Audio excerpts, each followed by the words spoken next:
Sabay diretso pa ata dito sa orange bomb. Ngayon si Sabero ay pagtutulungan ng Twisted Minds. Kumakapit na doon sa kanyang tore. Pero makakaligtas siya. May sipat din na hindi tumama mula kay Sean.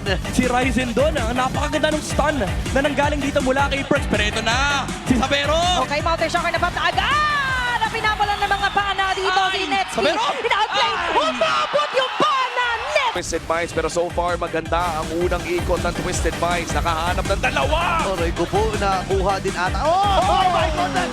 Dalawa tinamaan at Sabero ay nakakuha din. Versus 4 mangyayari dito na magiging 5v4 na dahil si Onay Boy na. Okay, pinuforce nila yung mga dashes dito ni King Kong!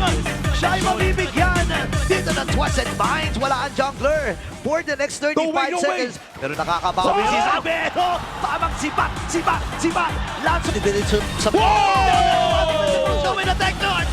Makakakuha si Kirk ng kill. Si Lancy nakabawi din naman. Habang si Sabero nakaka-prehit na iniisa-isa. Ang Phoenix Army. Si Saita na lang ang natitira sa may First kill! papasok. Andam na rin, pero si Kirk napakunat, hindi ba naman mapatugpa, humahabol yung Sabero! Oh my goodness! With that SOD, makakasama siya sa team fight.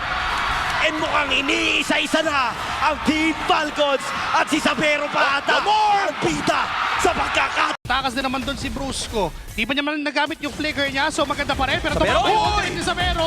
Naipit doon si Stone. Kaso nga lang may counter engage. Wala sa side ng TNC. Pero si Trimar ay bumagsak ang buhay. Chakno is low na rin. Saida! Tumatalo si Leota. Saida! Sabero!